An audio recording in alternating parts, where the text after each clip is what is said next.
तुम्ही मोबाईलवर क्लिक करा क्या क्या है को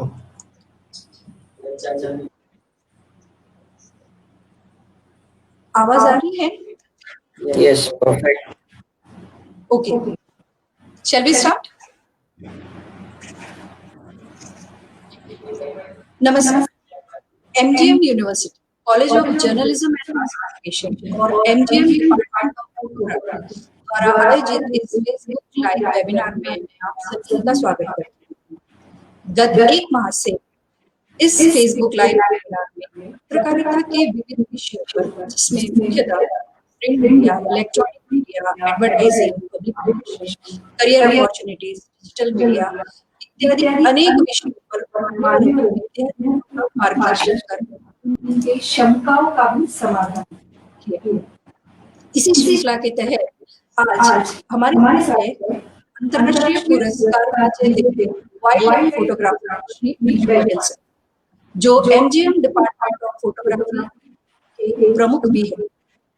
बैजो पाटिल एक ऐसी शख्सियत जिन्होंने वाइल्ड लाइफ के अनेकों के अभिलेखों को अपने कैमरे में कैद किया। सर के अंदर एक ऐसा जुनून है जो उन्हें एक अनोखा जीवन जीने के लिए प्रेरित करता है। एक ऐसा जीवन जिसमें कैमरे के साथ जंगल के रहस्यों को ढूंढने निकल पड़ते हैं। उसके मनोरम वातावरण में महीनों वहां रहते और पक्षियों और जानवरों को अपना दोस्त बनाते।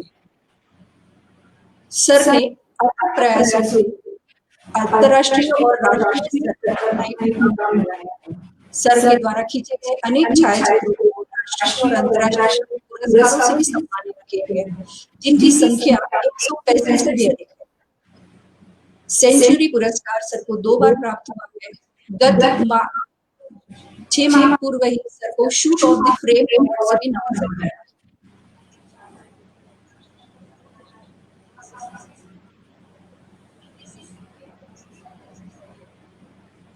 तो चलिए चलते हैं।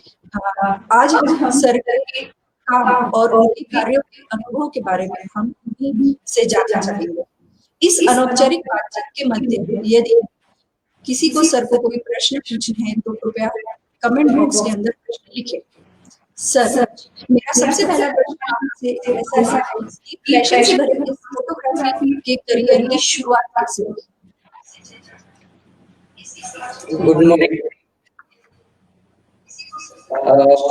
मेरी बात तो काफी स्ट्रगल रही है और हर सक्सेस के पीछे कुछ ना कुछ एक तकलीफ काम आता है, उसी के बाद ही सक्सेस मिलता है। और औरंगाबाद महाराष्ट्र में हिस्टोरिकल प्लेस है, खूबसूरत जगह है औरंगाबाद। यहाँ पे अराया है, अजंता है, काफी अच्छी जगह है। तो मैं इसी से इंस्पायर हुआ था। जैसे कि 25 साल पहले औरंगाबाद में इतने कैफेज नहीं थे और जब अजंता में घूमने के लिए जाता था वहाँ पे काफी फॉरेनर्स आते थे, तो मुझे काफी अट्रैक्शन रहता था कि मेरे पास भी कैमरा रहना है। तो उसी तरह से मैंने थोड़ा सा फोर्स कैमरा लेना, बट कैमरा नेगेटिव साइड का जमाना था, पॉजिटिव जमाना नहीं था। तो फिर काफी महीने के बाद मैंने बिजी आया घर पे और एक छोटा सा कैमरा लिया और कैमरा बाद में नहीं लगा कुछ लेंस लिमिटेशन मुझे नजर नहीं काफी महंगा और एक बार फोटो शूट करने के बाद जब तक नहीं आते तब तक कुछ चलता नहीं, जैसा कि आजकल है। तो ऐसे शुरुआत हुई तब 4 कैमरे के साथ ब्लैक एंड व्हाइट अपना रखने पड़ता था और स्लाइड और अलग अलग रोल रहते थे। तो बहुत चैलेंजिंग एक अलग टाइप का फोटोग्राफर का एक्यूरेसी बहुत ज्यादा था। और जैसे कि मैंने फोटोग्राफी की शुरुआत की थी और पहले से एक्चुअली शौक बहुत उसका एक्चुअली बहुत बेनिफिट करता था, मैं स्पोर्ट्स में भी था, उसका भी काफी एडवांटेज लिया है फोटोग्राफी के लिए। और जैसे जैसे काम करते गया उसी तरह मुझे रियलाइज हुआ कि स्पेशलाइजेशन या तो फिर कुछ हम लोग फोटोग्राफी कैमरा के थ्रू हम लोग क्या क्या काम कर सकते हैं। तो उसी तरह फिर मैंने modelling, portrait photography, wild life photography, under water photography, photography के जितने भी सब्जेक्ट्स हैं वो मैंने कवर किए। और मुझे एक एडवांटेज मिला है कि मैंने जनरली फोटोग्राफी नहीं है, ये फोटोग्राफी में एक आर्ट है, क्रिएटिविटी है मेरे फोटोग्राफी में, ऐसा मुझे लगता है। और वर्ल्ड में जो मुझे काफी अवार्ड मिले इंटरनेशनल, उससे बहुत ज्यादा इंस्पायर हुआ मैं। मुझे भी लगा कि यार मेरे में है, मेरा जो काम है क्रिएट हो रहा है। और जैसे जैसे मैंने काम करते गया मुझे मेरे से ही कॉम्पिटिशन ज्यादा थी, मैंने किसी के साथ ज्यादा कॉम्पिटिशन नहीं किया। और मुझे सबको बोलना यही है कि किसी के साथ कॉम्पिटिशन मत करो, अपने खुद के साथ ही कॉम्पिटिशन करो, अपना काम जब तक आप इम्प्रूव नहीं कर सकते। तो ये ऐसे छोटा सा मेरा जो करने का ढंग है। और जैसे जैसे मैंने हॉबी बोल के चालू किया वो आज प्रोफेशन में चेंज हो गया। और काफी कम लोग हैं ऐसे कि जिसका पैशन है और उसका ही प्रोफेशन बना है। तो एक बहुत उसका एक एडवांटेज मिला है। और मुझे लगता है कि जैसे कोई काम करते हो तो उसमें ज्यादा आनंद मिलता है। आवाज बंद हो गई, आवाज बंद हो गई।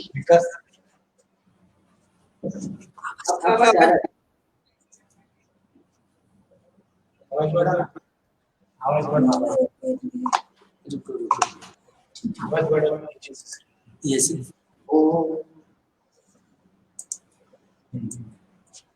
इको हो रही है। हेलो, हाँ बोल।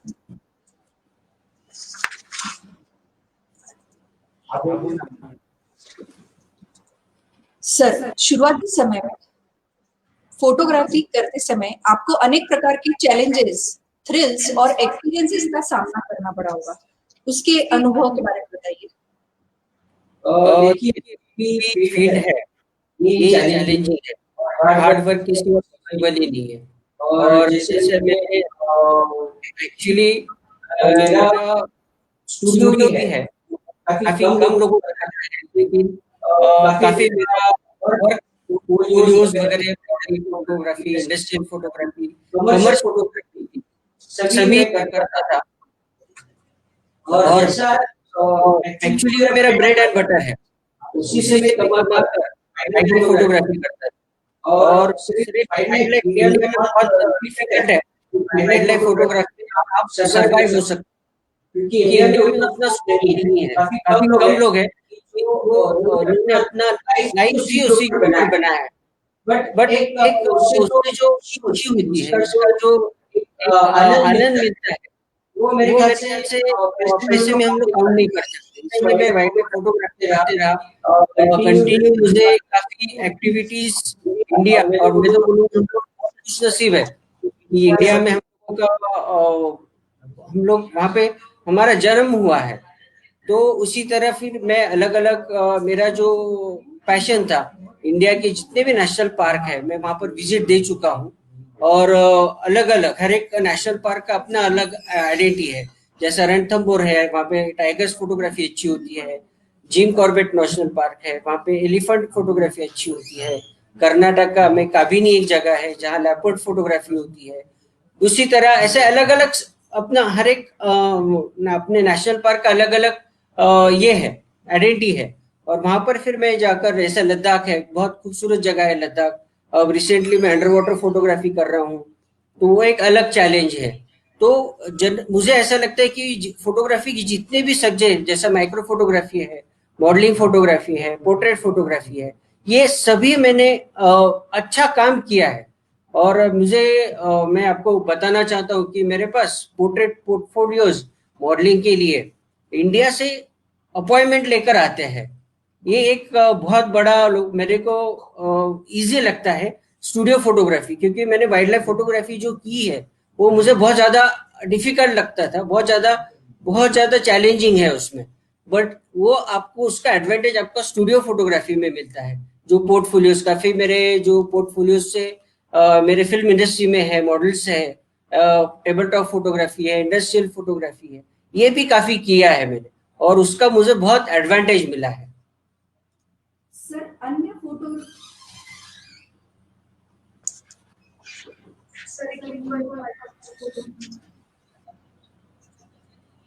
सर अलग अलग प्रकार के हम फोटोग्राफर करते हैं, वो स्टूडियो के चार दीवारों के लिए, लेकिन जंगलों के अंदर फोटोग्राफी तब जानवर आपके रुके हुए नहीं, उनके उस क्षणों को आपको अपने कैमरे में कैद करना होता है।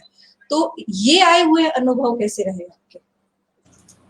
एक्चुअली वाइल्ड लाइफ फोटोग्राफी बहुत ज़्यादा चैलेंजिंग है, और जब तक आप वाइल्ड लाइफ एनिमल्स और बर्ड्स का बिहेवियर स्टडी नहीं कर सकते, तब तक आप फोटोग्राफी नहीं कर सकते। ऐसा नहीं हो सकता कि आप जंगल में गए और तुरंत 2-3 फोटो निकाल कर आए, ऐसा नहीं होगा। उसके लिए आपको बहुत बिहेवियर स्टडी कंटिन्यूसली फॉरेस्ट में जाना पड़ेगा, अच्छे गाइड्स, आपके ड्राइवर्स, अच्छे फ्रेंड्स जो आपको की प्रॉपर गाइडलाइन कर सके। और उसके बाद में आप जंगल में जाने के बाद में एक पर्टिकुलर सब्जेक्ट फोकस करो। ये नहीं कि जंगल में जाने के बाद में बंदर भी खींच रहे हैं आप, बाद में पिकॉक भी खींच रहे हैं, जो दिखा ऐसा नहीं। एक आप टारगेट स्पीसीज एक फिक्स करो और उसके पीछे लग जाओ, तो उसके बाद में उसका जो परफेक्ट ये है बिहेवियर है, वही आपको क्लिक करने आएगा। और रियलिटी जो आज तक किसी ने कुछ काम नहीं किया है, जो एक्शंस आपने अभी तक क्लिक नहीं की है, वो जब तक आप नहीं कर, आपका जो फोटोज है वो हिस्ट्री होनी चाहिए। आपके लोगों ने आपका फोटो लोगों ने फॉलो अप करना चाहिए, आपने लोगों को कॉपी नहीं करना चाहिए, ऐसा मुझे लगता है। और जब तक आप एक फोटो आपका हिस्ट्री नहीं बना सकते, तब तक वो फोटो को कोई वैल्यू नहीं है। तो एक्सपीरियंस तो बिहेवियर, कोई भी एनिमल, जैसा काफी लोग बोलते हैं कि आप नेशनल पार्क में जब जाते हो तो टाइगर आपके ऊपर अटैक क्यों नहीं करता, आपको खा क्यों नहीं जाता। बट मैं बताना चाहता हूँ कि एनिमल्स एक्चुअली ह्यूमन का ये फूड है ही नहीं। वो बहुत कम लोगों के ऊपर अटैक करते हैं, क्योंकि उनको इतने प्रे अवेलेबल है फॉरेस्ट में। उनके लिए हिरन है, बाकी फ्रूट्स है, वेजिटेबल्स, काफी लोग उनको खाने के लिए बहुत है। जब आदमी एक एनिमल्स को कोई डिस्टर्ब करता है, कोई चैलेंज करता है, तभी एनिमल ह्यूमन पे अटैक करता है, अदरवाइज एनिमल आपके ऊपर देखेगा भी नहीं। और जब तक आप रेयरिटी उसका जो बिहेवियर है, जैसा हम लोगों के पास हम लोगों को भी कभी सैड लगता है, कभी हैप्पीनेस लगता है, खुशी मनाने के लिए लगता है, वैसे ही बर्ड्स एनिमल्स का बिहेवियर है। तो वही अंडरस्टैंडिंग बहुत जरूरी है वाइल्ड लाइफ फोटोग्राफी में। तो मुझे लगता है जब तक आप अच्छा बिहेवियर स्टडी नहीं कर सकते, तो अच्छा फोटो भी नहीं निकाल सकते आप।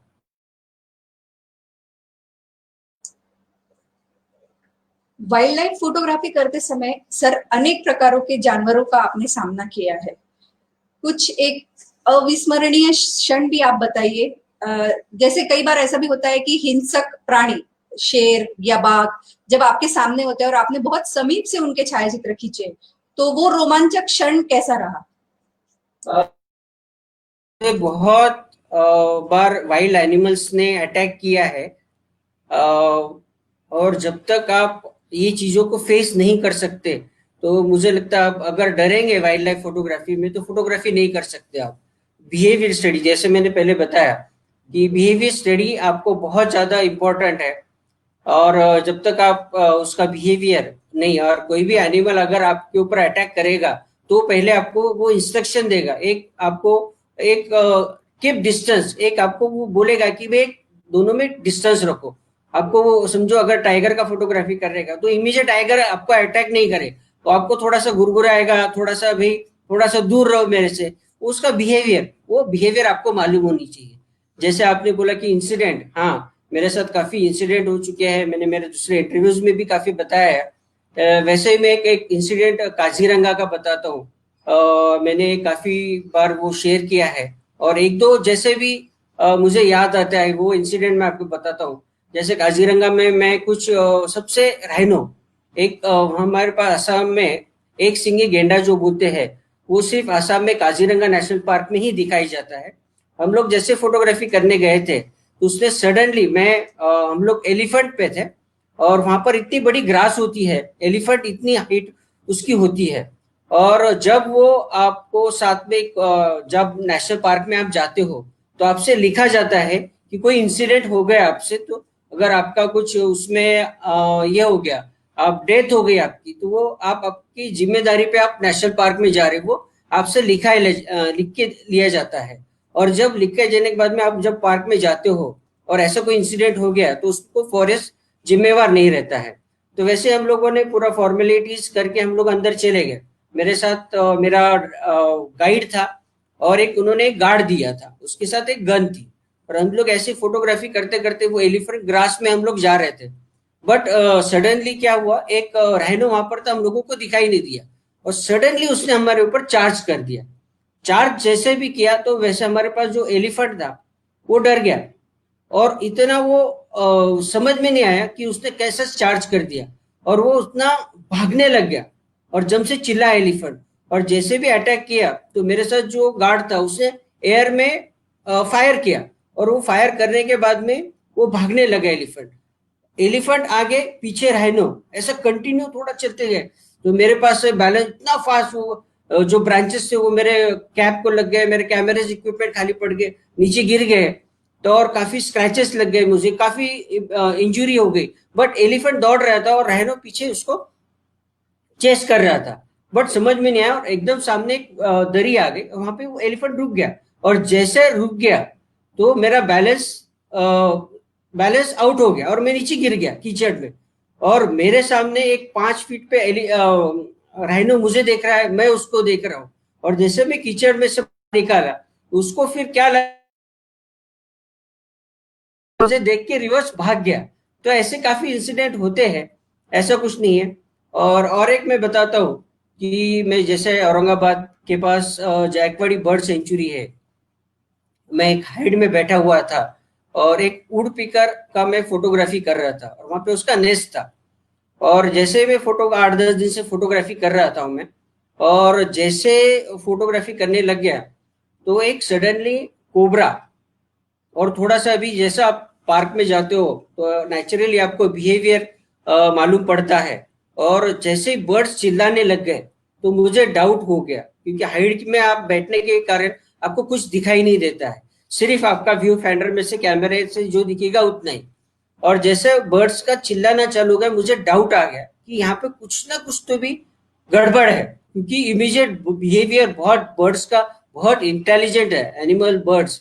और मुझे मालूम है कि यहाँ पे डेफिनेटली कुछ ना कुछ तो भी हो रहा है, अलग एक्टिविटी। और जैसे फोटोग्राफी कोबरा वो जिस ब्रांच पे वो चढ़ रहा था तो उसका नेस्ट था वहां पर। तो जैसा वो कोबरा और मैं फोटोग्राफी, वहां पे कुछ चिक्स थे, 4 से 5 चिक्स थे उड़ पे करके। और जब वो अंदर घुसने लगा तो मुझे एकदम रियलाइज है कि नहीं, उनको मुझे सेव करना चाहिए। और मुझे ऐसा लगा कि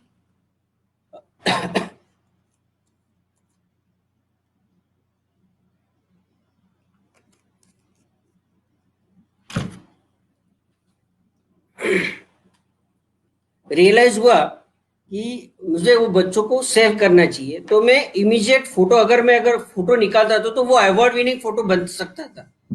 तो बट मैंने उस टाइम पे वो सोचा नहीं, इमीडिएट मैं बाहर गया, मेरे पास एक ट्राइपॉड का स्टिक था, उससे वो स्नेक को सरका दिया। और फिर मुझे ऐसा लगे कि मेरे को वो क्षण के लिए भगवान ने बिठाया था। और जब वो बच्चे काफी बड़े होकर 4 बच्चे जब उड़कर गए तो मुझे जो वो खुशी मिली वो मैं बयान नहीं कर सकता आपको। तो ऐसे काफी इंसिडेंट होते रहते हैं। इस जोखिम भरे कार्य और रोमांचक कार्य के लिए आपके परिवार का साथ आपको कितना मिलता है? वो लोग आपके इस प्रोफेशन से खुश है? बहुत आपने ये बड़ा क्वेश्चन पूछा है, क्योंकि काफी वाइल्ड लाइफ फोटोग्राफर्स को तकलीफ होती है, क्योंकि फोटोग्राफी, वाइल्ड लाइफ फोटोग्राफी बहुत ज्यादा एक्सपेंसिव हॉबी है और इसमें अर्निंग कुछ नहीं है, सब आपको गमाना ही है, कमाना कुछ नहीं है।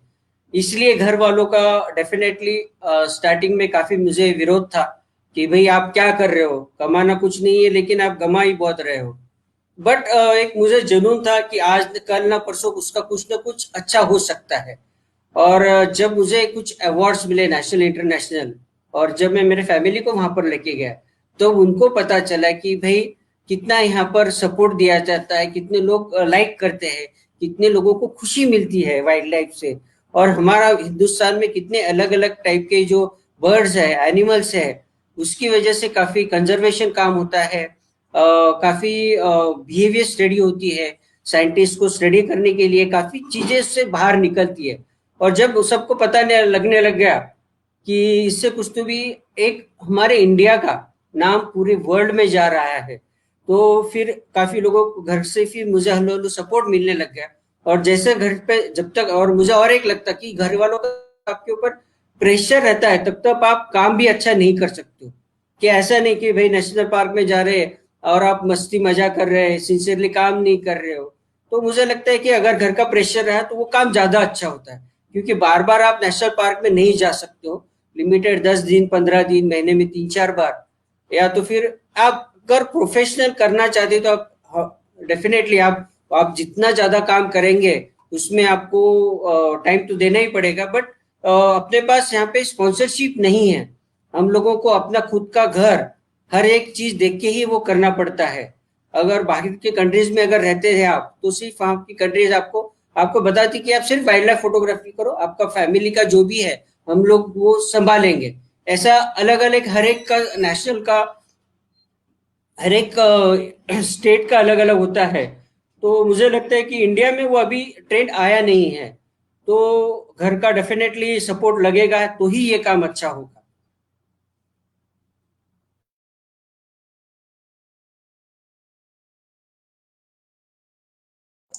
आपके क्लिक किए हुए अनेक छायाचित्रों को राष्ट्रीय और अंतर्राष्ट्रीय पुरस्कार भी प्राप्त हुए। उन अवार्ड विनिंग फोटोग्राफ की स्टोरी हमको बताइए और कुछ इमेजेस भी हमारे साथ शेयर करिए। कुछ मुझे मेरे पास कुछ मैं बताता हूँ। सिर्फ वाइल्ड लाइफ नहीं, सभी अलग अलग टाइप की जो इमेजेस है मैं आपको बताता हूँ। वो वाइल्ड लाइफ है, बाद में कुछ पोर्ट्रेट फोटोग्राफी है। अ, अ,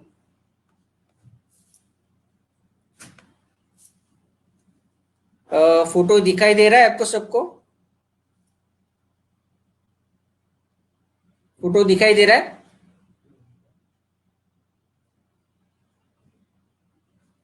स्क्रीन में मैं जो फोटो बता रहा हूँ वो दिख रहा है आपको?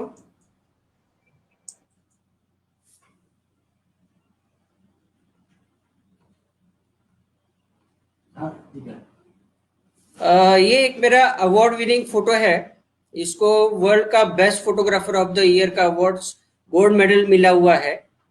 जैसे क्रिकेट में वर्ल्ड कप फोटो कॉन्टेस्ट होती है क्रिकेट का, वैसे ही फोटोग्राफी का वर्ल्ड कप फोटो कॉन्टेस्ट है। ये 2011 में मुझे गोल्ड मेडल मिला था सर्बिया में। फर्स्ट और सेकंड जो मिला था वो इटली का था, और थर्ड जो था वो ब्राजील का था। ये मोमेंट मैं बहुत ज्यादा डीप में नहीं जाता हूँ, बट इसका जो एक इमोशनल है, इसके लिए 15 से 20 दिन मैंने इसके पीछे स्पेंड किया था। और ये बहुत रेयर मोमेंट, बहुत शाय एनिमल है इंडियन फॉक्स, जो अर्ली इन द मॉर्निंग और लेट इवनिंग में फोटो निकालने के ही ये बाहर निकलता है। और ये जो एकदम बैकलाइट में निकाला हुआ फोटो है। तो मैं कुछ ज्यादा डीप में, क्योंकि अगर एक एक सब्जेक्ट पे अगर मैं बात करूं तो मुझे लगता है कि एक एक घंटा लग जाएगा। तो हम लोग थोड़ा सा शॉर्ट में कुछ कुछ इमेजेस ही मैं आपको बताता हूँ। ये जैसे मैंने आपको बताया कि पोर्टफोलियोज मॉडलिंग के लिए वगैरह भी मैं पोर्टफोलियोज, फैशन फोटोग्राफी भी करता हूँ। तो एक 20-25 फोटोज मैं आपको बताता हूँ, हम लोग ज्यादा डिस्कशन ज्यादा करेंगे। रैंडमली देखेंगे सर फोटोग्राफ्स। हाँ, ये मॉडलिंग जो है, जो हमारे एमजीएम फोटोग्राफी डिपार्टमेंट में हम लोग विद्यार्थियों द्वारा फोटोग्राफी, पोर्टफोलियो, फैशन फोटोग्राफी कैसे की जाती है, मॉडलिंग पोर्ट्रेट कैसी जाती है। ये अगेन एक वाइल्ड लाइफ का इमेज है, वाइड एंगल लेंस का, भरतपुर बर्ड सेंचुरी का फोटो है ये। वाइड एंगल से निकाला हुआ है। ये अगेन रिसेंटली मैं जैसा अभी बताया कि मैं अभी अंडर वाटर फोटोग्राफी कर रहा हूँ। इंडिया में बहुत कम लोग हैं जो अंडर वाटर प्रोफेशनल फोटोग्राफी करते हैं। स्कूबा डाइविंग करने वाले काफी लोग हैं, बट अंडर वाटर जो प्रोफेशनल है, तो अभी ये जो ट्रेंड है अंडमान में निकाला हुआ फोटो है। ये अगेन एक अंडर वाटर इमेज है। इसका बहुत इंटरेस्टिंग स्टोरी है, मैं थोड़ा सा शॉर्ट में बताता हूँ। जैसे हम लोगों को लगता है कि हम लोगों का अपना बॉडी मसाज करना चाहिए, वैसे ये नीमो फिश है। आपने पिक्चर मूवी भी देखी होगी, नीमो नाम के एक फिश है, क्लाउन फिश भी बोलते हैं इसको। ये बहुत ज्यादा फ्रेंडली है। ये जैसे भी आप अंडर वाटर जाते हो तो ये फिश आपको आएगी आपके पास, वो आपको थोड़ा सा ये बहुत नजदीक आ जाएगी, आपके इक्विपमेंट्स को वो टच करके जाएगी। ये जो कोरल्स है ये ग्रीन कलर के, ये सॉफ्ट कोरल्स है। इसके अंदर अगर आप हाथ डालोगे तो ये कोरल्स जो है ये आपके हाथ को दबाती है। जैसे मैंने पहले बताया आपको कि हम लोगों को भी लगता है कि बॉडी मसाज करना चाहिए, तो ये फिश क्या करती है, ये अंदर जाती है, ये कोरल के पीछे अंदर, और ये कोरल्स उसको दबाती है, प्रेशर से उसको थोड़ा सा मसाज टाइप करती है, और वो फिश फिर से निकल जाती है। तो ये ऐसा, जब मुझे ये रियलाइज, इतना अमेजिंग वर्ल्ड है इसका, कि हम लोगों ने, काफी लोग अभी इसमें डिस्कवर भी किया नहीं है, कुछ लोगों ने अभी इस पे पढ़ाई भी नहीं की है। तो ऐसे अलग अलग टाइप के जो एक्सपीरियंस आपको जब करेंगे आप, तो आपको देखने को मिलेगा। ये अगेन एक भरतपुर का एक्शन शॉट निकाला हुआ है। भरतपुर बहुत खूबसूरत जगह है बर्ड वाइल्ड लाइफ फोटोग्राफी के लिए, और specially November, December, January and फरवरी, ये सीजन बहुत ज्यादा अच्छा माना जाता है। ये अगेन एक मेरी फेवरेट इमेज है, black and white fine art image है, गुजरात में निकाला हुआ फोटो है ये अगेन मुझे लास्ट ईयर इसका इंटरनेशनल अवार्ड मिला है, सेंचुरी अवार्ड मिला है, डीजे मेमोरियल अवार्ड मिला है। ये भी ताल छापर बोल के जगह है, वहां पर निकाला हुआ फोटो है। ये अगेन एक ताल छापर का इमेज है। यहाँ पे ये ब्लैक बक सेंचुरी है, ब्लैक बक काफी फेमस है फोटोग्राफी करने के लिए, वहां पर छोटी जगह है। ये जिम कॉर्बेट नेशनल पार्क का इमेज है, वाइड एंगल में पूरा। एलिफेंट के लिए काफी मशहूर है ये, एलिफेंट फोटोग्राफी करना है आपको तो डिपेंड कि आपको एनिमल विथ इन्वायरमेंट बताना है, तो उसके टाइप के अलग अलग लेंसेस आप लगाकर फोटो शूट करते हो, क्लोजअप फोटो निकाल सकते हो। ये अगेन एक फाइन आर्ट इमेज है। अ, हमारे पास औरंगाबाद में एक इंडस्ट्रियल एरिया है, उसका जो केमिकल वेस्ट होकर जो वेस्ट ऑफ वाटर होके उसके ऊपर रिएक्शन होके कुछ ये हुआ था, उसकी एक इमेज है। ये अगेन सिक्किम का एक इमेज है, बहुत रिसेंटली इमेज है, ये लैंडस्केप इमेज है। अगर जूम करेंगे तो आपको और ब्यूटीफुल, जो लैपटॉप पे देख रहे हो उनको बहुत अच्छा इमेज दिखेगा। ये एक वंडरफुल एक्सपीरियंस है। मैं जैसे बताया कि इंडिया में हम लोगों का इतना लाइफ कम पड़ेगा, इतना खूबसूरत है। ये अगेन वाइड एंगल में निकाला हुआ फोटो है, फाइन आर्ट इमेज, काफी क्लोज। ये इंटीरियर फोटोग्राफी, जितने भी मैं फोटो, ये पूरे इमेजेस मैंने शूट किए हुए हैं, और मैं कैमरा से क्या क्या इमेज बना सकता हूँ इसकी मैंने कोशिश की है। और इंटीरियर फोटोग्राफी में करता हूँ, जैसे हमारे कॉलेज के स्टूडेंट के बच्चों को भी हम लोग इसमें पढ़ाते हैं। ये टेबल टॉप फोटोग्राफी है, इसका अलग अलग तरीका होता है लाइटिंग का इफेक्ट देने का। ये अगेन इंटीरियर फोटोग्राफी है, इसके लिए अलग लेंसेज यूज किए जाते हैं, full frame cameras, crop cameras. ये टेबल टॉप फोटोग्राफी है, इसके लिए एक बहुत अच्छी तरीके की लाइटिंग आपको उसमें की करना पड़ता है। कैसा इफेक्ट उसमें दिखेगा, क्या सब्जेक्ट को आप हाईलाइट करना चाहते हो। ये अगेन एक एडवर्टाइजमेंट के लिए हम लोगों ने ये फोटो शूट किया था। डिजिटल मीडिया कैसा दिख सकता है,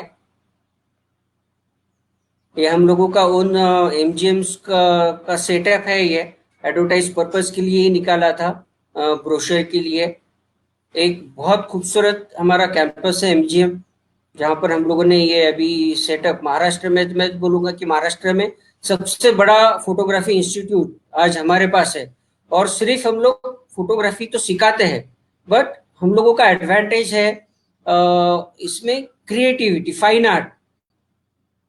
सिखाने वाले तो काफी है, लेकिन जब तक फोटोग्राफी में कोई आर्ट नहीं आती तब तक आप आपका फोटो को आप एक्सपोज नहीं कर सकते हो, अच्छा आप बता नहीं सकते हो। ये अगेन एक मॉडलिंग फोटोग्राफी है, ये अंडर वाटर फोटोग्राफी। जैसे मैं बताया कि ये मेरे ख्याल से महाराष्ट्र में फर्स्ट टाइम होगा, या इंडिया में भी फर्स्ट टाइम हो सकता है कि अंडर वाटर फोटोग्राफी हम हमारे स्टूडेंट्स को हम लोग सिखाते हैं। इसका पूरा टेक्निक हमारा ओन, और हमारा यूनिवर्सिटी का एक ओन स्विमिंग टैंक है, पहले उसमें ट्रेनिंग दी जाती है, उसके बाद में आप अंडर वाटर फोटोग्राफी कर सकते हो। ये एक मेरा अवार्ड विनिंग इमेज है, यस बैंक का भी इसको अवार्ड मिल चुका है, काफी इंटरनेशनल अवार्ड मिल चुके हैं। एक बहुत अलग एक्सपीरियंस है, most difficult photography in the world, under water photography. हर एक इमेज का मैं फिर से बताऊंगा आपको कि ये माइक्रो फोटोग्राफी है। इसके लिए आपको लेंसेस अलग लगाना पड़ते हैं ताकि जो डिटेल्स है उसको आप अच्छी तरह से बता सकते हो, कि एक ही लेंसेस से फोटोग्राफी नहीं हो सकती। प्रोफेशनल में अगर आप अच्छा काम करना चाहते हो वर्ल्ड में, आपका कुछ यूनिक, जब तक आप आपका एक्सपीरियंस, मुझे लगता है कि आपका जो मैच्योरिटी है जब तक आपको नहीं आ सकती तब तक आप अच्छा फोटो नहीं निकाल सकते, ऐसा मुझे लगता है। ये अगेन एक सिक्किम का इमेज है, बहुत खूबसूरत है, ये माइक्रो फोटोग्राफी है अगेन। ये पोर्टफोलियोज का फिर से एक इमेज है, किड्स फोटोग्राफी। बहुत चैलेंजिंग जॉब है ये भी, बट इसमें आपको बहुत ज़्यादा पेशेंस है। आप, मुझे ऐसा लगता है कि आप किड्स फोटोग्राफी करेंगे तो पेशेंस, आपको ये इतनी सारी चीज़ें सिखाई जाती है कि आप बहुत, कोई भी चीज़ आपको अच्छी तरह से फेस कर सकते हो। ये अगेन एक पोर्टफोलियो का इमेज है, सिंपल।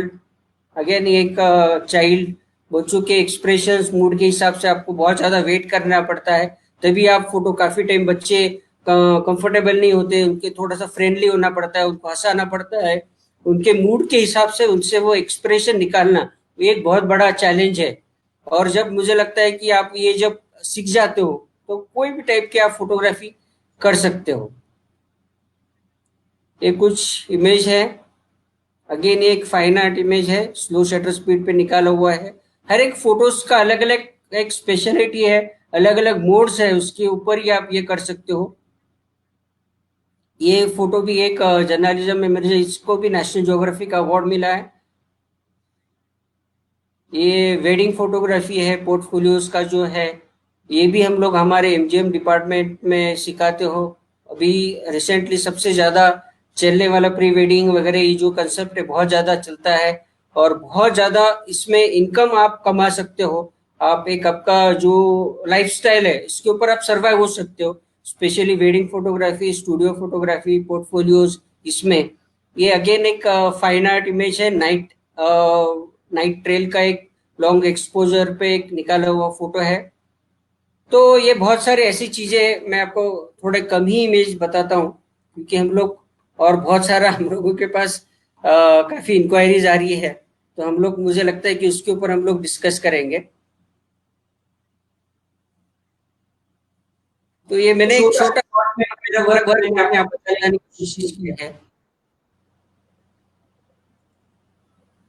वाइल्डस्केप नाम से आपकी एक कॉफी टेबल बुक भी बनी है जिसमें ऐसे ही बहुत सारे छायाचित्रों का संग्रह सभी के लिए उपलब्ध है। उस किताब के बारे में थोड़ा सा बताइए।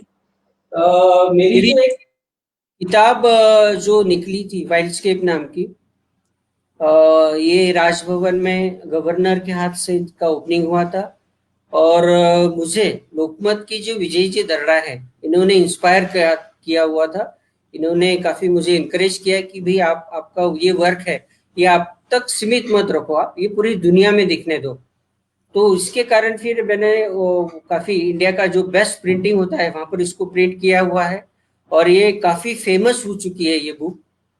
ये बुक मुकेश जी अंबानी, नीताजी अंबानी, उद्धव जी ठाकरे, तब जो माल्या जी थे किंगफिशर के, वो भी थे, रतन लाल जी टाटा थे, काफी बड़ी बड़ी सेलिब्रिटीज, इंडिया के जो 180 रिचेस्ट लोग थे, जो इनको भी काफी शौक है फोटोग्राफी का। और इसी माध्यम के थ्रू मैं आपको बताना चाहता हूँ कि कोई भी बड़ा जो व्यक्ति है किसी के पास एक आर्ट है, उसके कारण ही वो बड़ा फेमस हो चुका है। एक चुप्पी बड़े नहीं हो चुके हैं, इनके पास एक कला है, उसके कारण ही ये बड़े, हम लोगों को इनका पता नहीं है। बट ये काफी लोगों से मैं काफी मिल चुका हूँ, काफी लोगों से इनसे बातचीत कर सकता हूँ मैं। तो मुझे रियलाइज हुआ कि ये हर एक का एक आर्ट है। तो ये जब मैं मेरा बुक, ये जो बुक है कॉफी टेबल बुक, ये बिजनेस क्लास में भी काफी लोगों के पास फ्लाइट में रखा हुआ है। जितने भी अपने फिल्म स्टार है उनके पास ये बुक है, और एम्बेसी, इंडिया के जो एम्बेसीज है इनके पास वो बुक है। स्पेशली मुझे ये बुक जो अमिताभ बच्चन जो ही है, अपने जो प्रख्यात फिल्म स्टार है, उनके पास भी, इनका भी मुझे रिप्लाई आया था कि बहुत खूबसूरत है। हमारे फैमिली के, उनकी जो पोती है उनको भी बहुत पसंद आता है ये बुक। तो काफी मुझे भी अच्छा लगता है कि मेरा वर्क देखकर कोई इंस्पायर हुआ है। और काफी इंडिया के जो वाइल्ड लाइफ फोटोग्राफर्स है, काफी फैन फॉलोअर्स है, कि जैसे मैं किसी का काम देखकर बड़ा हुआ हूँ, अगर मुझे भी लगता है कि मेरे तरीका और कोई अच्छा बन सकता है, तो यही मेरी कोशिश है। और अभी मैं रिसेंटली एक नया बुक का मेरा काम चल रहा है, बहुत यूनिक बुक है। और जो बुक अभी तक उसका उसके ऊपर वर्क करना चालू है, जो अनपब्लिश 300 इमेजेस है, अभी तक किसी ने देखा नहीं है, उसी के ऊपर मैं वर्क कर रहा हूँ। और ये जो इमेज है, डेफिनेटली आपको जब ये मार्केट में लॉन्च होगा, या तो जब भी हम लोग इसको करेंगे, हम लोग इसको बताएंगे ही, सवाल ही नहीं आता। और एक आपको एक इंडिया की पहचान आपको उसमें देखने को मिलेगी। तो एक शॉर्ट में मैं आपको ये इसका काम सिर्फ एक्सप्रेशंस और तकलीफ होता है, बट कुछ अचीवमेंट मिलती है तो उसका एक एनर्जी अलग होता है। तो बुक से मुझे काफी एनर्जी मिली है।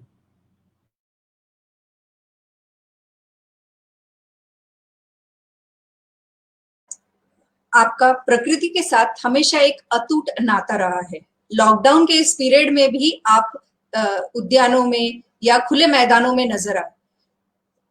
किस बात की प्रेरणा आपको मिलती है कि आप ऐसे समय में भी उन जानवरों और पक्षियों के लिए हमेशा प्रयासरत रहते हैं?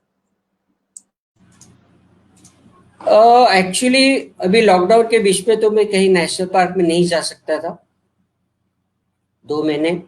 मैं एक्चुअली मैं मेरा दिन भर का मेरा जो दिन भर का वर्कआउट है, मैं आपको शॉर्ट में बताता हूँ। सवेरे मैं बहुत जल्दी उठ जाता हूँ, 4:30 बजे। 4:30 से 5:30 में फिजिकल फिटनेस, जैसा मैं वाइल्ड लाइफ, कोई भी फोटोग्राफर, या तो मैं तो सबको बोलूंगा कि आप फिजिकल फिटनेस जब तक नहीं होते हो, जब तक आप फिजिकल फिटनेस आपका खुद नहीं बनाते हो, तब तक आप लाइफ में सक्सेस होना बहुत डिफिकल्ट है। बहुत फिट रहना जरूरी है हर एक फील्ड में। तो उसके लिए मैं सवेरे एक 1 आवर का एक्सरसाइज करता हूँ। उसके बाद में मैं लॉकडाउन के बीच में मुझे ऐसा रियलाइज हुआ कि पूरा कंप्लीटली बंद रहने के कारण काफी बर्ड्स, एनिमल्स को कुछ खाने के नहीं मिल रहा है। तो मुझे एक प्रयास था कि हर एक छोटे से जो लोकल हमारे पास गार्डन्स है, ओपन स्पेसेस है, वहां पर कुछ फ्रूट्स, कुछ सीड्स में डालता हूँ। सवेरे 4-5 किलो, शाम में 4-5 किलो। और उसके बाद में फिर मैं एक 8:30 9:30 तक फिर से मैं मेरे घर पर आता हूँ, फ्रेश वगैरह हो जाता हूँ। मेरा खुद का छोटा सा इंडस्ट्री है, कंपनी है, मैं वहां पर जाता हूँ। और दोपहर में ऑनलाइन क्लासेस, फोटोग्राफी के कुछ क्लासेस मैं लेता हूँ, और 3-4 घंटे उसी में चले जाते हैं। कुछ हमारे स्टूडेंट का भी मैं क्लास लेता हूँ। या तो इंडिया में काफी लोग मुझे कनेक्ट है वाइल्ड लाइफ में। मैं काफी वर्कशॉप भी ऑनलाइन पेड, वो मैं भी लेता हूँ। और वापस फिर इवनिंग में मैं, मेरा खुद का जो समय होता है फोटोग्राफी के लिए, उसके लिए मैं थोड़ा सा कि वर्ल्ड में क्या हो रहा है, लेटेस्ट क्या ट्रेंड चल रहा है, कौन कैसा काम कर रहा है, उसके ऊपर स्टडी करता हूँ। और 9:30-10 बजे फिर से मैं मेरे जो एक अभी ये लॉकडाउन के बीच में बहुत अच्छी बात हुई कि मुझे काफी 2 महीने अच्छा मिला है काम करने के लिए। जो मैंने 4-5 साल का मेरा जो वर्कआउट था, वो मैंने काफी सेलेक्टिव इमेज देखे थे, बट ये 2 महीने मैंने काफी उसमें सेलेक्ट किए, कुछ अच्छे अच्छे इमेज उसको मैंने प्रोसेस किए। कंपटीशन में कुछ मैंने भेज चुका हूँ, कुछ मेरे कलेक्शन के लिए उसमें वो बड़ा है। तो एक ये डेली मेरा एक रूटीन है।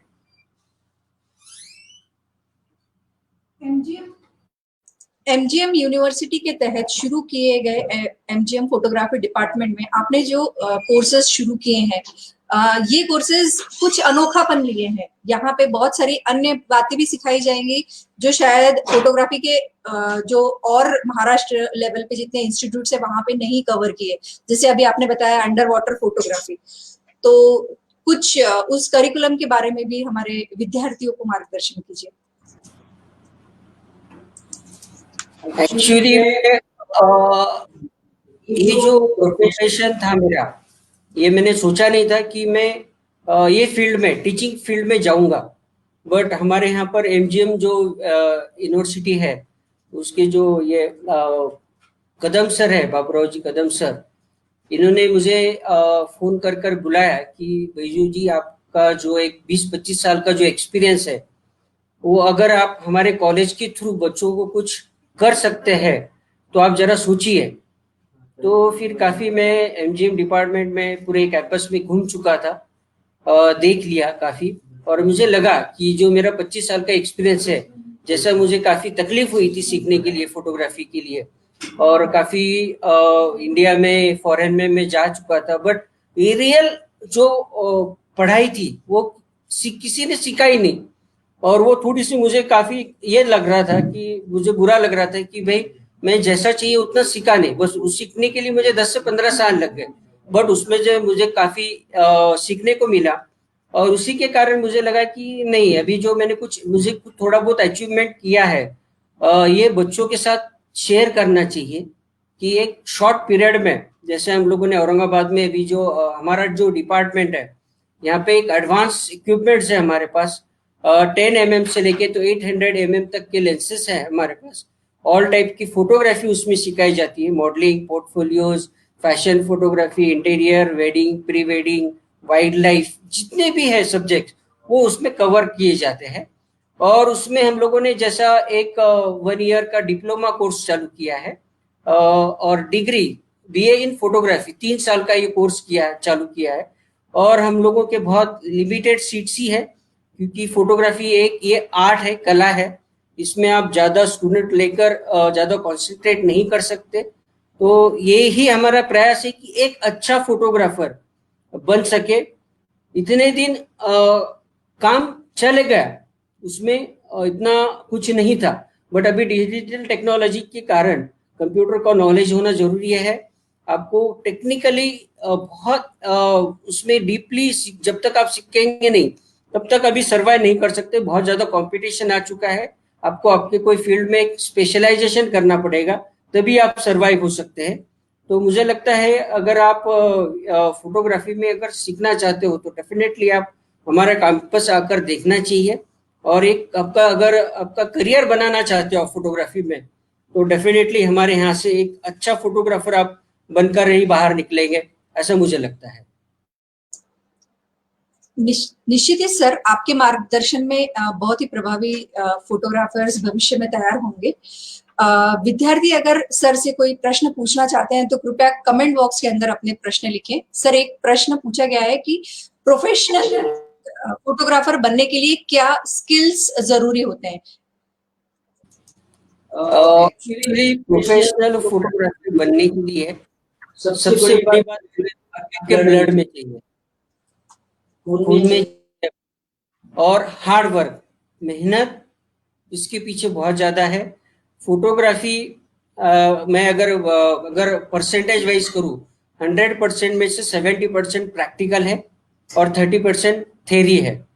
आप प्रैक्टिकल पे ज्यादा जोर दीजिए, और जैसा आप एक्सपीरियंस ये करेंगे, मैच्योरिटी, जैसे मैंने बताया, जब तक आप मैच्योरिटी, आपके पास एक्साइटमेंट खत्म होनी चाहिए।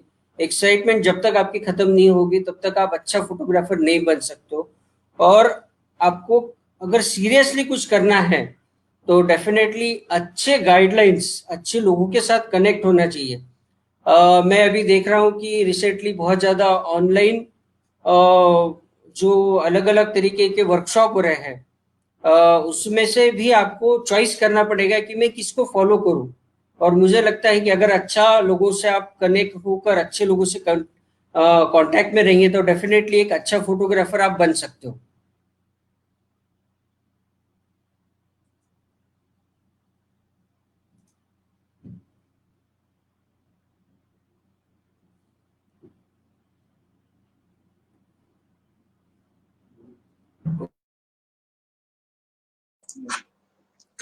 एमजीएम यूनिवर्सिटी के एमजीएम डिपार्टमेंट ऑफ फोटोग्राफी के अंदर जो कोर्सेज है उनके अंदर बहुत सारे प्रकार के आपने स्पेशलाइजेशन रखे हैं। Table top photography, under water photography, modelling photography, wedding photography. तो उन सारे स्पेशलाइजेशंस के बारे में भी हमारे विद्यार्थियों को बताइए। स्टार्टिंग में हम लोग पूरा बेसिकली पढ़ाई लेंसेज कैसे टाइप की होती है, कौन सा लेंसेज कौन से इक्विपमेंट को यूज करना चाहिए, पोर्ट्रेट फोटोज के लिए कौन से लेंसेज यूज करना चाहिए, माइक्रो के लिए अलग लेंसेज होती है, वाइड एंगल के लिए अलग होती है, वेडिंग के लिए अलग होती है, अंडर वाटर के लिए अलग लेंसेज होती है, अलग टाइप के cameras, full frame camera, crop sensor camera. और हमारा अभी न्यू टारगेट जो है 120 फॉर्मेट, हम लोग जो लार्ज फॉर्मेट में हम लोग उसके ऊपर भी अभी नेक्स्ट ईयर से शायद उसके ऊपर भी फोकस करेंगे कि मीडियम जो लार्ज फॉर्मेट है उसके ऊपर भी हम लोग फोटोग्राफी सिखाने की कोशिश करेंगे। और जब तक आप प्रॉपर इक्विपमेंट से प्रॉपर आप काम नहीं कर सकते तब तक आप अच्छी तरह से इसमें मार्केट में खड़े नहीं हो सकते, अच्छा काम नहीं कर सकते, अच्छा जॉब भी आपको नहीं मिलेगा। जो अभी आजकल हमारे पास बहुत बड़े बड़े ब्रांड्स है, निकॉन है, सोनी है, कैनन है, फ्यूजी है, इनके अलग अलग वर्कशॉप भी हमारे पास फ्री ऑफ कॉस्ट हमारे स्टूडेंट को हम लोग उसमें स्पेशलाइजेशन के लिए भेजते हैं। और आप जैसे भी पास आउट होकर इसमें से निकलोगे तो ये अलग अलग जो ब्रांड्स है इनसे हमारे काफी टाइप है, इनसे ऊपर आप जॉब पर भी लग सकते हो और काफी गवर्नमेंट जॉब्स आप इसके ऊपर भी ज्वाइन कर सकते हो। आपका जो ओन बिजनेस वो भी आप स्टैब्लिश कर सकते हो। इतनी उसमें हर एक चीज है आपको कि आप सिर्फ फोटोग्राफी करके एक हॉबी के थ्रू आप अलग अलग तरीके के बिजनेस में आपको अपॉर्चुनिटी काफी उसमें आपको अवेलेबल है।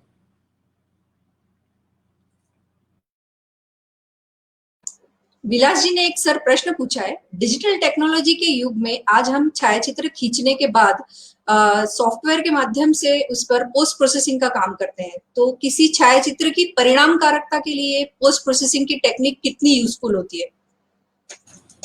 एक्चुअली आप वाइल्ड लाइफ में अगर मैं पहले वाइल्ड लाइफ की बात करता हूँ कि फोटो प्रोसेसिंग हर एक अगर कोई कंपटीशन में आप पार्टिसिपेट करना चाहते हो तो हर एक जो उनके जो रूल्स रेगुलेशन अलग अलग होते हैं, किसी में ब्राइटनेस, कॉन्ट्रास्ट, शार्पनेस चलता है, किसी में नहीं चलता है, क्या टिटीज आप इमेज भेजो तो कहाँ कहाँ पर प्रोसेस चलता है, कहाँ कहाँ पर प्रोसेस नहीं चलता है वाइल्ड लाइफ में। और रही बात आप कमर्शियल फोटोग्राफी, एडवर्टाइजिंग फोटोग्राफी के लिए, पोर्टफोलियोज के लिए, बट मेरा जो एक विजन है, जब तक आप परफेक्ट इमेज अगर आप प्रॉपर खींचेंगे तो आपको प्रोसेसिंग की जरूरत नहीं पड़ेगी। जितना नेचुरल आप दोगे उतना ज्यादा अच्छा। हाँ, अगर एडवर्टाइजमेंट आप में अगर उसमें करना चाहते हो तो उसमें प्रोसेसिंग बहुत अच्छा फोटोशॉप का, और उसमें भी फोटोशॉप एक करना ये भी एक कला है कि आप उसमें आर्ट एक कैसा उसको प्रेजेंट कर रहे हो, कैसा उसमें आप प्रोसेस नेचुरल लगना चाहिए, जो भी प्रोसेस करेंगे ये नेचुरल लगना चाहिए और उसको एक लिमिट रखो आप। और जितना आप प्रोसेस करेंगे उतना आपका टाइम कंज्यूमिंग ज्यादा होता है। तो इसलिए मैं बता रहा हूँ कि अगर फोटो आप परफेक्ट खींचेंगे तो आपको प्रोसेसिंग करने की जरूरत ही नहीं पड़ेगी। निकालते टाइम ही इतना उसमें हार्ड वर्क करो कि जो प्रोसेसिंग हम लोग इसमें करते हैं कंप्यूटर में वो करने की जरूरत ना पड़े। फोटोग्राफी में करियर के इच्छुक विद्यार्थियों के लिए सर आपका संदेश? देखिए, फोटोग्राफी जैसे मैंने बताया आपको कि स्पेशलाइजेशन होना बहुत जरूरी है। जैसा कोई डॉक्टर है, इंजीनियर है, उसी तरह से अभी ये जो फोटोग्राफी का ये मार्केट डेवलप हो रहा है, काफी लोगों ने अभी इसको करियर के लिए इसको चूज किया है। तो जब तक आप एक अच्छा फोटोग्राफर नहीं बन सकते तो उसके बाद में आपको अगर लगता है कि मैं अच्छा बन नहीं पाया, बट एक छोटा सा अगर बिजनेस आप स्टैब्लिश करोगे तो बहुत ज्यादा अच्छी अपॉर्चुनिटी है, आपको बहुत सारे फायदे हैं उसमें। अगर आपका स्टडी अच्छा है, आपने सिंसियरली काम किया तो आप स्पेशलाइजेशन करके वाइल्ड लाइफ फोटोग्राफी में कर सकते हो, अंडर वाटर में फोटोग्राफी कर सकते हो, टेबल टॉप फोटोग्राफी कर सकते हो, वेडिंग फोटोग्राफी कर सकते हो, प्री वेडिंग फोटोग्राफी कर सकते हो। और जैसे फूड शॉट्स है, आजकल बहुत ज्यादा ट्रेंड चल रहा है फूड शॉट्स का। Table top photography, industrial photography, काफी काफी बड़े बड़े इंडस्ट्रीज है, उनको फोटोग्राफी करनी लगती है।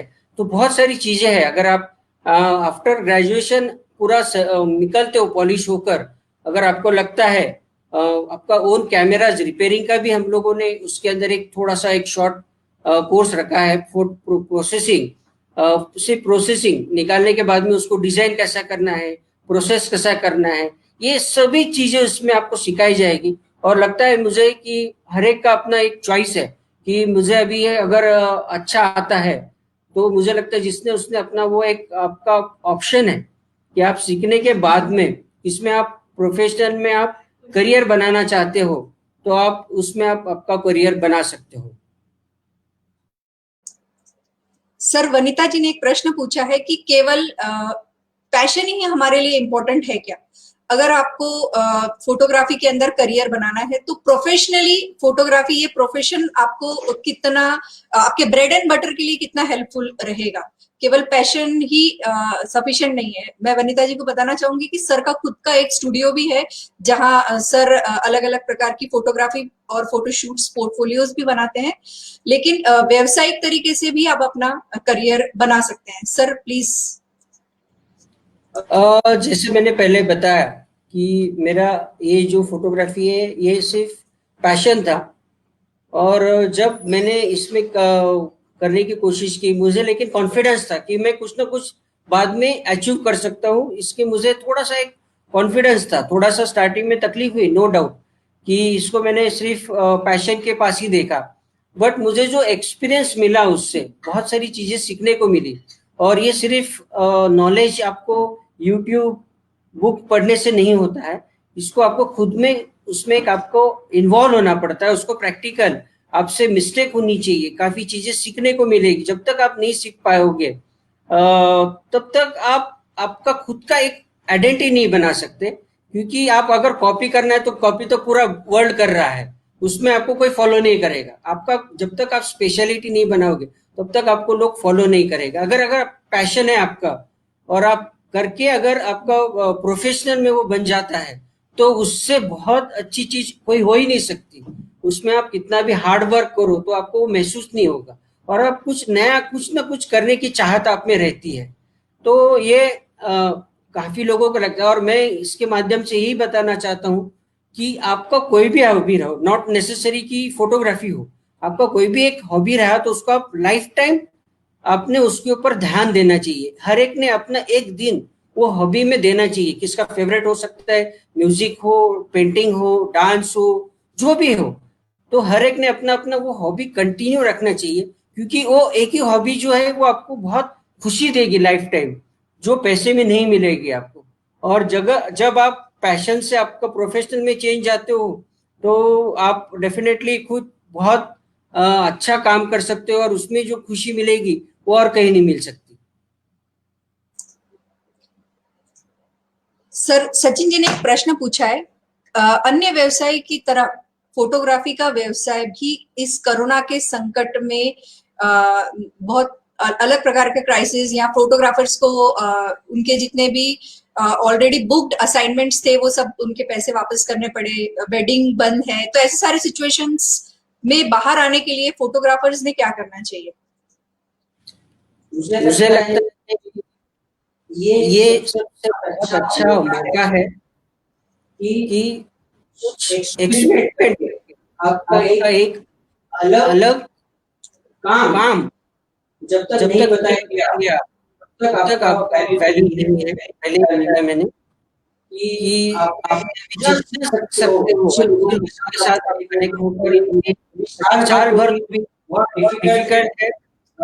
जैसा मैंने चार चार फोटोग्राफी लेके हर एक पोर्ट्रेट फोटोग्राफी अलग कर सकते, ग्रुप फोटो अलग कर सकते। अब ऐसा नहीं होगा। आपके खुद में टैलेंट होना चाहिए कि वो एक ही बंदा, एक ही आदमी जो portrait photography wide angle creative features fine art में ये निकाल सके और वो लाइट दे सके। और उसमें आपके लिए भलाई है, आपका जो पेमेंट है वो भी बहुत हो जाएगा। आप ज्यादा टाइम नहीं ले सकते हो, क्योंकि काफी इंस्ट्रक्शन, काफी रूल्स रेगुलेशन बन चुकी है इसके ऊपर। तो आप में अभी क्रिएटिविटी अगर है तो डेफिनेटली आपको बहुत अच्छा मार्केट है। और जब तक आप अलग काम नहीं दोगे, बार बार मैं यही बता रहा हूँ आपको कि आपका यूनिक काम रहेगा तो ही आपका वैल्यू है। अदरवाइज आप जनरल काम में ज्यादा पैसा नहीं कमा सकते। रेगुलर एक ही काम आपके पास रहेगा, सीमित ही रहेगा, और आपका पब्लिसिटी भी नहीं हो सकता। अगर मुझे लगता है अगर आपका मौका है तो आप जितना अभी सीख सकते हो उतना सीखिए, कुछ तो भी अलग करने की आपका काम करने की कोशिश करो। इसी के माध्यम में मैं आपको यही बताना चाहता हूँ। एमजीएम फोटोग्राफी डिपार्टमेंट के पहले सत्र में आपने सभी विद्यार्थियों को भिगवन बर्ड सेंचुरी को विजिट करवाई थी और वहां पे बहुत सारे पक्षियों के छायाचित्र भी विद्यार्थियों ने खींचे। तो विद्यार्थियों के साथ आपने बिताए हुए वो 3 दिन कैसे रहे और विद्यार्थियों ने आपके साथ में बिताए हुए क्षण के बारे में हमारे प्रेक्षकों को बताइए। एक्चुअली काफी लोगों का कंप्लेंट था कि बैजू सर आप अकेले जाते हो, हमारे को साथ में नहीं लेके जा सकते। बट फोटोग्राफी ऐसी चीज है कि ये अकेले में की जाती है। बहुत ज्यादा कंसंट्रेट आपको फोटोग्राफी में करना पड़ता है। और जब मैं हमारे स्टूडेंट कॉलेज के जो हमारा एवरी 6 मंथ में एक वाइल्ड लाइफ टूर होता है आउटडोर फोटोग्राफी के लिए। इंडिया में अलग अलग जगह पे हम लोग जाते हैं फोटोग्राफी करने के लिए। जो हम लोग यहाँ पर थ्योरी सिखाते हैं, कुछ एक्सपेरिमेंट करते हैं, बट लाइफ जो वाइल्ड लाइफ फोटोग्राफी का उस लोकेशन पे जाकर ही वो फोटोग्राफी करना पड़ती है। तो जैसे मैं मेरे कंप्लीटली कैमरा मेरे शट डाउन थे, मेरा पूरा फोकस बच्चों के ऊपर था। और फर्स्ट टाइम ही मैंने ये एक्सपीरियंस किया कि बच्चों ने बहुत ज्यादा अच्छे क्वेश्चंस मुझे इंक्वायरी के थ्रू मुझे पूछे, और उससे भी काफी मुझे सीखने को मिला। और ऑन फील्ड आप जब काम करते हो वो अलग एक्सपीरियंस है कि हर एक टाइम आपके साथ सर नहीं हो सकता, या तो आप जिसको फॉलो कर सकते हैं वो आपके साथ नहीं रहते, वो सिचुएशन अलग अलग होती है। उस टाइम पे आप कैसे फोटोग्राफी करते हो वो आपके ऊपर ही डिपेंड करता है।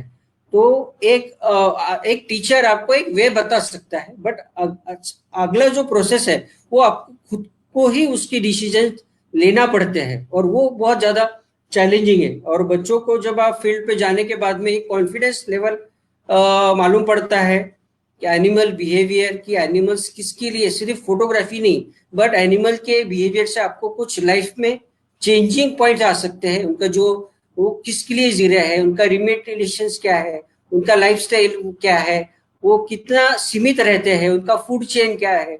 उससे ऊपर फिर हम लोग हमारे ऊपर आप अप्लाई कर सकते हैं कि हमारी रिक्वायरमेंट क्या है, हम लोग किसके लिए जी रहे हैं। हमारे पास गाड़ी नहीं है, बंगला है, हम लोग रोते रहते हैं कंटिन्यू, कुछ ना कुछ तो भी हम लोगों का रिक्वायरमेंट है। बट जब आप वाइल्ड लाइफ में जाओगे, उनका जो स्टाइल है वो किस लिए, कि भाई एक छोटा सा घर होता है, अगर चाहिए तो हर एक झाड़ के ऊपर वो घर बना सकते हैं बर्ड, बट एक छोटा सा उनका छोटा नेस्ट होता है, उसमें से चिक्स निकल के बाहर निकलता है, और पूरा वर्ल्ड उनके लिए ये है।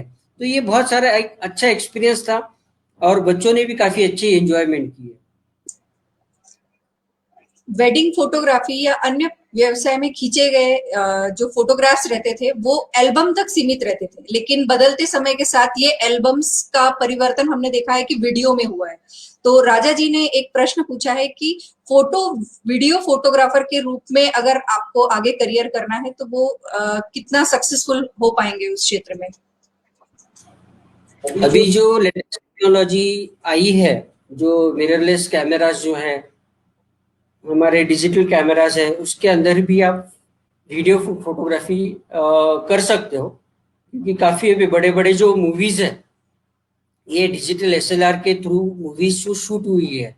अगर आपका कैमरा अच्छा 4K वगैरह का रिकॉर्डिंग होता है तो उसका रेजोल्यूशन भी बहुत अच्छा है।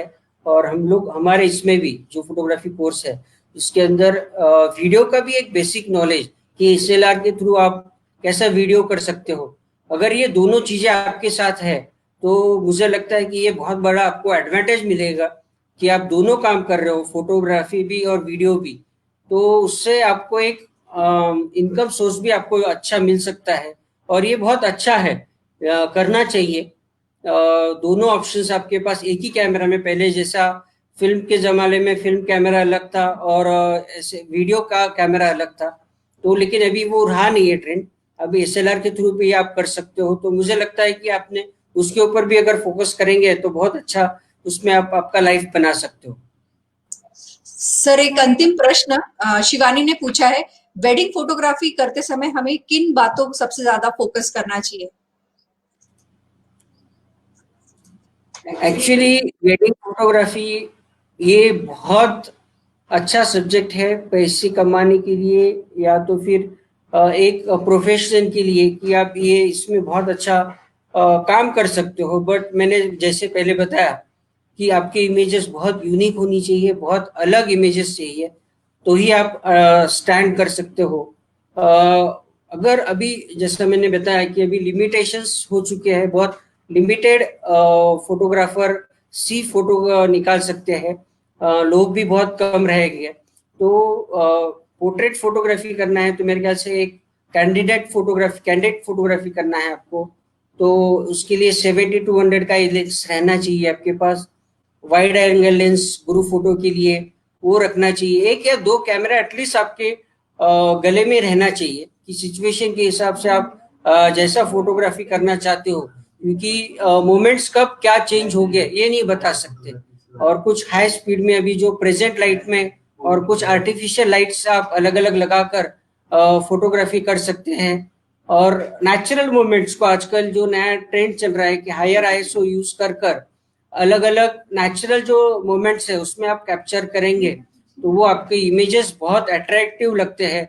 और थोड़ा बहुत प्रोसेसिंग उसमें करेंगे आप तो वो लोगों को बहुत ज्यादा अच्छे लगने लगे आजकल का जो। और आफ्टर शूट उसको प्रोसेसिंग उसका डिजाइन भी बहुत ज्यादा इम्पोर्टेंट है। जो आप एल्बम क्लाइंट को देते हो तो एक इमेजेस, अगर आप फाइन आर्ट आपकी क्रिएटिविटी है, जनरली मेरा जो कंसेप्ट रहता है ये क्रिएटिविटी पे ही ज्यादा रहता है। मेरी जितने भी फोटोज आप देखो एक फाइन आर्ट इमेजेस है, उसमें एक डिफरेंट लोगों से कोई भी फोटोग्राफी में, तो उससे लोगों को एक यूनिकनेस, और अगर वो आप में है तो वो क्लाइंट आपसे कभी छूटेगा नहीं। और वो जब तक आप खुद अप्लाई नहीं कर सकते, दूसरों के भरोसे पे आप काम नहीं कर सकते, आपको खुद इन्वॉल्व होके जितना आप काम अच्छा कर सकते हो वो दूसरा नहीं कर सकता। तो मेरी यही राय है कि आप खुद होकर उसमें इन्वॉल्व हुई है, खुद एक्सपेरिमेंट करो, तो एक आपका खुद एक अलग पहचान आपकी हो सकती है।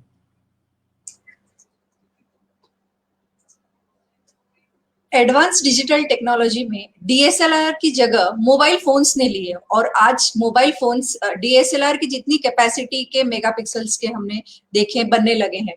तो इस मोबाइल युग में मोबाइल द्वारा खींचे गए फोटो से जो छायाचित्र में समाई हुई एक कला है वो कहीं लुप्त तो नहीं हो रही है? आपको क्या लगता है सर?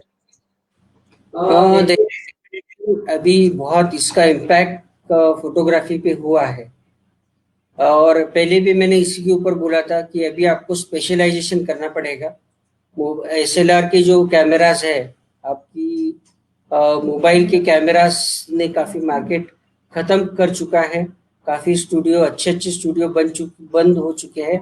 जो बड़े बड़े फोटोग्राफर्स हैं वो कभी लेक्चर्स नहीं लेते थे, ऑनलाइन नहीं दिखते थे, बट अभी आजकल वो भी फोटो ऑनलाइन दिखने लग गए, वो गाइडलाइन करने लगे हैं बिकॉज ऑफ मोबाइल फोटोग्राफी ने उसकी जगह ले चुके हैं वो। और मोबाइल्स का एक दावा है कि हम लोग एसएलआर कैमरा बंद करेंगे, बट ये नहीं हो सकता। आपको देखने के लिए ठीक है, मोबाइल में आप एक लैपटॉप पे मोबाइल पे देख सकते हो, जब आप प्रिंट आउट निकालने जाओगे तो उसका वो क्वालिटी नहीं आएगा। बट अगेन जो एसएलआर में जो फीचर्स है उसके जो अलग अलग तरीके के जो एक्सपेरिमेंट है, आप जो चाहिए वो एसएलआर कैमराज में आप अलग क्रिएट कर सकते हो, वो मोबाइल में एक सीमित है। बट डेफिनेटली अगेन जो मैं बताया कि कुछ कुछ फोटोग्राफर, बड़े बड़े फोटोग्राफर्स भी बड़े अच्छे अच्छे मोबाइल्स रखने लग गए कि हर टाइम आपको एसएलआर कैमरास निकालने के लिए टाइम नहीं मिलता है। तो कुछ कुछ शॉट्स जो ऐसे है कि वो आपको मोबाइल पे ही अच्छे दिखेंगे, बट उसका अगेन मैं बताता हूँ कि एक लिमिटेशन है। वो SLR की अभी तक जगह नहीं ले सकता, उसको थोड़ा टाइम लगेगा। निश्चित ही सर, आपके कार्यों का अनुभव हमारे विद्यार्थियों के लिए बहुत ही प्रेरणादायी और प्रोत्साहित रहेगा। मैं MGM university college of journalism and mass communication और MGM डिपार्टमेंट ऑफ फोटोग्राफी की तरफ से धन्यवाद देती हूँ। Thank you. Thank you so much. Bye.